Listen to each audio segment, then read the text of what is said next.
Good, happy Sunday evening, everyone. I'm Riley King, and welcome to this Sunday evening edition of the Riley King Newscast, right here on the Riley King Network. We have a lot of news to get to this Sunday evening, so let's begin. First up, let's take a look at your COVID-19 dashboard from Johns Hopkins University in Medicine. Let's take a look at that right now.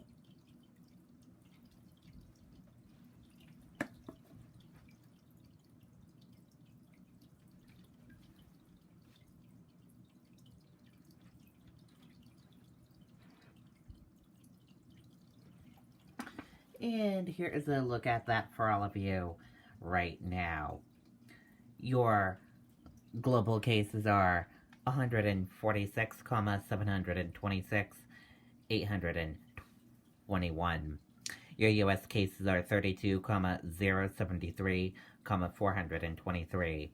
Your global deaths are 3,103, 617. And your U.S. deaths are 572, 192. And that is a look at your Johns Hopkins University COVID-19 dashboard. Now let's get to some other news.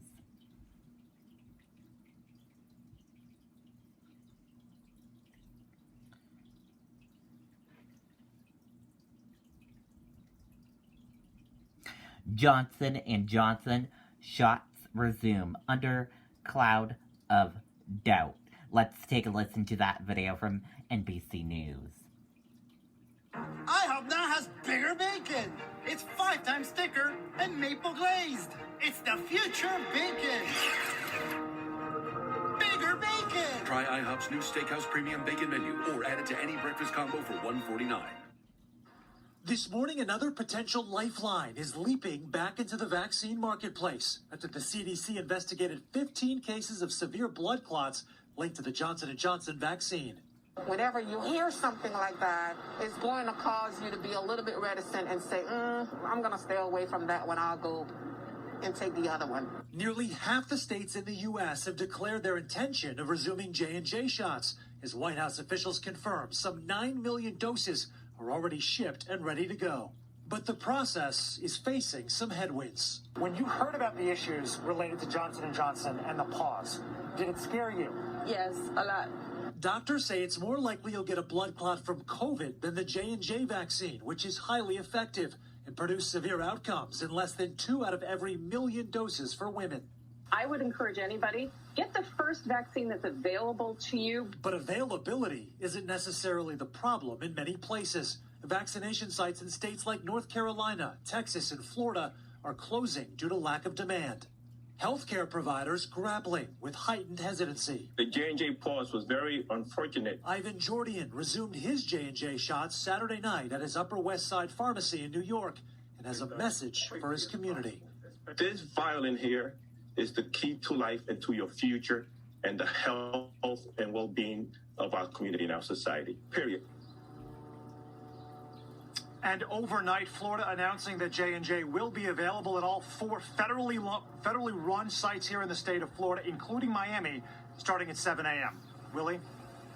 All right, Sam Brock in Miami for us this morning. Sam, thanks so much. Hey, thanks for watching. Okay, and there you go on that video and that report.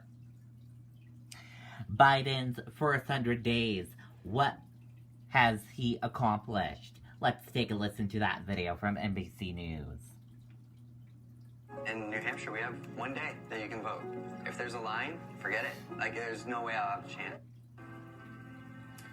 On Tuesday, a jury in Minneapolis found former police officer Derek Chauvin guilty of the murder of George Floyd.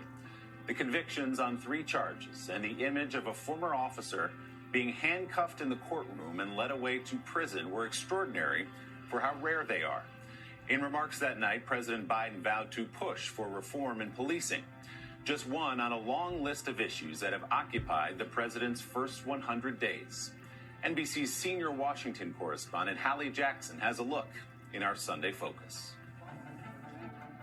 In our first 100 days, my first 100 days, by the end of our first 100 days. Plenty of presidential pledges for these first 100 days. I promise you. I promise you. A time frame that's mostly symbolic. The presidential honeymoon. But ever since the era of Franklin Roosevelt and the Great Depression, it's been a measuring stick for progress on promises. For President Biden, that's everything from the pandemic to immigration to climate to unifying the country. And unity is the path forward. Our new NBC News Wall Street Journal poll shows just over half of Americans give the president strong marks for trying to unite. But 8 in 10 people say this country is still divided on issues, including some of the White House's top priorities. So what does the scorecard show? Start with the pandemic. The president pledged to reach 100 million shots in arms in his first 100 days. Today, we hit 200 million shots in the 92nd day in office. Go ahead and roll your sleeve up, keep your arm nice and relaxed. Promise kept. The president pledged to pass a COVID relief bill, check, and order a federal mask mandate, check. But critics point out his COVID goals overall felt less than ambitious. He had the advantage of inheriting a situation that was going to head in the right direction. The economy was going to recover, and the pandemic was going to get crushed by the vaccines. On police reform, after campaigning during a national reckoning on race, the president made this first 100 days pledge. I've committed to creating a National Police Oversight Commission. But that is a promise unfulfilled. Why has the president and the White House shifted the goal when it relates to that oversight board? The reason that we decided not to do that commission is we sat down with leaders in the civil rights community who are working on police reform, and they told us they didn't think it was necessary, that they didn't think it would be productive, and that they thought the most productive thing we could do was work to get the George Floyd Act passed. Some of the president's other pledges involve cooperation from Congress, but on comprehensive immigration reform, a bill the president promised to send and did, that seems unlikely anytime soon, given GOP pushback. On climate, the president rejoined the Paris Climate Agreement, a promise kept, along with another, hosting world leaders for a virtual summit just this week. This is a moral imperative, an economic imperative. A scorecard setting the tone for the next 100 days and beyond. Most of the important things that presidents do happen after the first 100 days. It's just a sliver of their time in office. Yet, it really does set a pattern that has a lot to do with how well they can lead later on. And Hallie joins me now live. Hallie, good morning. Great to see you. Obviously, the president has a big challenge on his hands in front of him right now with the infrastructure bill. But what else is on the agenda moving forward for the administration? So really, the folks at the White House are looking ahead to what's happening this week when President Biden goes to give his address to Congress, a big moment, a significant one. It's happening a little bit later this year because of issues related to the pandemic, Willie. But as far as priorities, you've got a couple of things. Selling that infrastructure plan you've talked about. And by the way, we mentioned in the story how the president had pledged unity. There are some mixed questions of whether Americans think that's actually happening. The GOP is now out with their own Republican plan on infrastructure, far smaller, much less sprawling than what President Biden and the Democrats are pushing for. The piece you're going to see President Biden really focus on this coming week has to do less with the jobs piece and more with what they're framing as the families piece of this. So these are domestic priorities like expanding universal pre-K, getting that in place, expanding paid leave, extending that child tax credit that we've actually talked about on this show, Willie. So that is going to be sort of phase 2, or the next part of where you're going to see the president try to really sell. Willie? Yeah, will he do it with any Republican votes? That remains the question. Hallie Jackson, great piece. Thanks so much. Let's bring in Chuck Todd. He's NBC's political director and moderator of Meet the Press. Chuck, good morning. Good to see you, my friend. So we're rolling out these new NBC Wall Street Journal polls this morning on Meet the Press. The country says we're divided. 8 in 10 Americans say we're divided, and yet President Biden has an approval rating up into the 50s. What do you read into these numbers? Well, he's getting a lot of benefit from what Rich Lowry said in Hallie's piece, which is he's riding the momentum in some ways of a recovering economy and the escalation of the vaccinations. But at the end of the day, this is happening on his watch, and things look like they weren't going to go well. He took over, and things seem to smooth out. Some might argue they always would have, but it doesn't matter. It's on his watch. And that has given him political capital, Willie, because in our numbers here, you see that that is driving the overall positive approval ratings he has. And anytime you're over 50 in this polarized environment, that's really solid. It's sort of the new 60% of the way when you and I grew up in the 80s and 90s. So there are warning signs in here. On immigration and on taxes, he's upside down. But it's not bad enough that it impacts his overall number. Yeah, it's interesting. Relative to past presidents, his approval at this point isn't actually that high compared even to President Obama or George W. Bush. But compared to Donald Trump and given where we are in the country, it's a pretty decent number. Chuck, thanks so much. Chuck, of course, will be digging much deeper into those brand new NBC Wall Street Journal polls this morning on Meet the Press. And NBC News will have coverage and analysis of President Biden's first 100 days across all of its platforms this week. Hey, thanks for watching. Okay, and there you go on that video and that report. And we're going to switch gears now and let's go into weather. And a look at the weather for tonight across the United States. Boston, 43 degrees. New York City, 43 degrees. Washington, D.C., 43 degrees. Atlanta, 47 degrees. Jacksonville, Florida, 62 degrees. Tampa Bay, Florida, 63 degrees. Miami, Florida, 73 degrees. Dallas, 62 degrees. Las Vegas, 59 degrees. Phoenix, 63 degrees. Los Angeles, 52 degrees. And San Francisco, 48 degrees. That is a look at the weather across the United States for this Sunday evening. And we're going to switch gears now.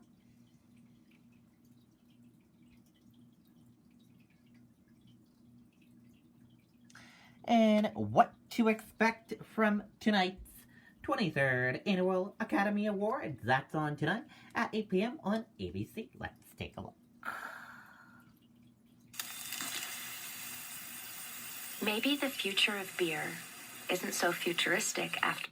To Hollywood, and Oscar's big night just hours away, and with a ceremony like we've never seen before. Janae joins us from Los Angeles with what to expect. Good morning to you, Janae. Beautiful in gold this morning.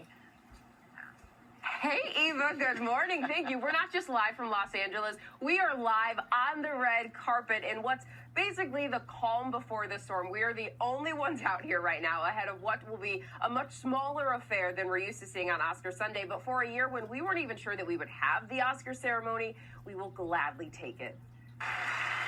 It's Hollywood's most anticipated night of the year, the 93rd Academy Awards. Finishing touches underway and those iconic letters rolling out on the red carpet.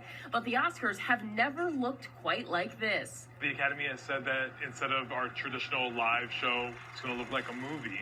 So I think it's going to be a love letter to movies, but also a lot of pre-recordings. This year, the ceremony will have multiple locations to allow for maximum social distancing. Winners need to be in person or via satellite. No Zoom allowed, and only the nominees are invited, each allowed a +1. Among the ensemble of stars who will be presenting, Halle Berry, Brad Pitt, Harrison Ford, Reese Witherspoon, Zendaya, and Viola Davis.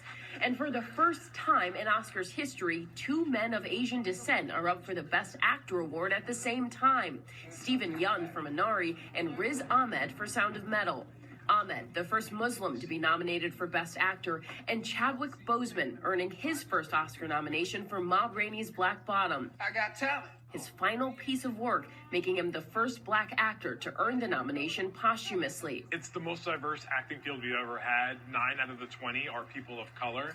And while this is a great step in the right direction, the enemy of progress is complacency. And of this 9, there's still no Latinos in that lineup, so there's still work to be done on that front. The buzz for Best Actor centering on Boseman, who plays a talented cornet player in Ma Rainey, and Anthony Hopkins for his performance as a man with dementia in The Father. I'm on my way. And it's a tight race for Best Actress. Viola Davis already winning a SAG award for her role in Ma Rainey. Andra Day picking up the Golden Globe for the United States versus Billie Holiday. Frances McDormand, nominated for Nomadland, has already won 2 Best Actress awards. And Carey Mulligan played a powerful character in Promising Young Woman.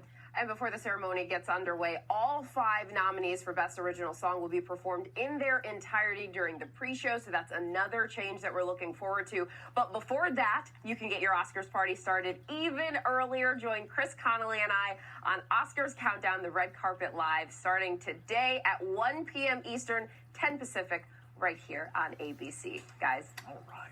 And I just want you to know, Janae, Dan actually said that you looked beautiful as well. Yeah, boy. Imagine that. I guess didn't we're all want getting anyone to know that he said it, but I felt like you should know. Janae texted me that compliments. she's I'm texted sure me he that said, don't say it. she texted me that I have the charisma of an Oscar statue. So. Janae, thank you very much. And the Great height. job out there. Well, hey there, GMA fans. Robin. Okay, and there you go. And that does it for this evening edition of the Riley King Newscast, right here on the Riley King Network.